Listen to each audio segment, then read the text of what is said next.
La paracha de Korach nous raconte un moment difficile de la vie de notre peuple dans le désert.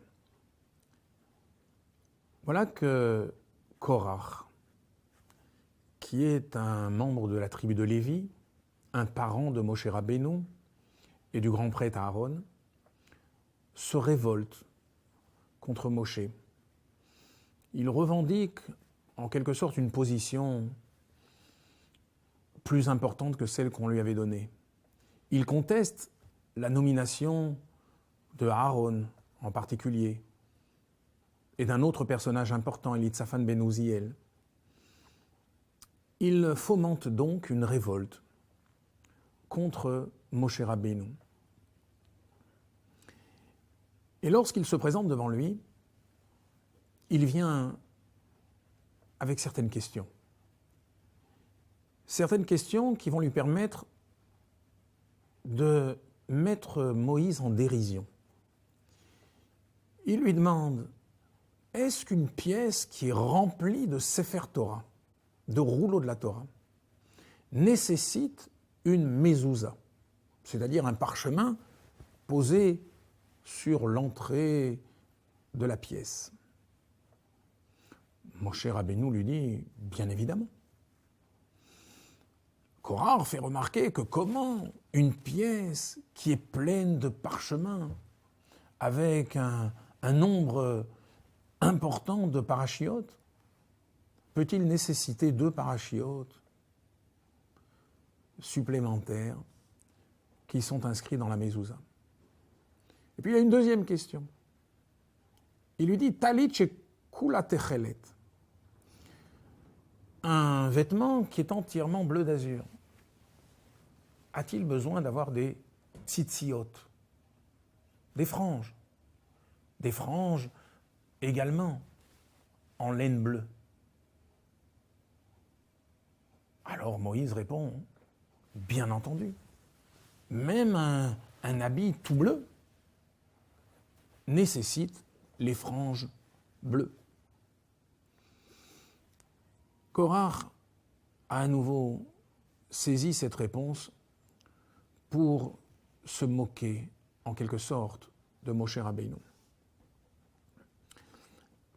Quel était le sens de la réponse de Moïse?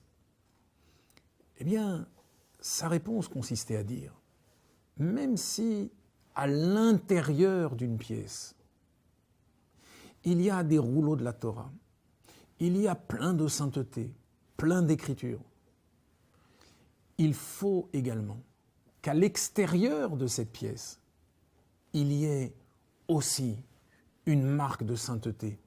Il faut que, finalement, l'intérieur, aussi grand soit-il, aussi pur soit-il, puisse rayonner à l'extérieur. De la même manière, le talit. Le talit est un habit qui, à l'intérieur, peut être parfait. Mais il faut également qu'à l'extérieur, les franges puissent également témoigner de cette sainteté. Car quel était l'argument de Korach?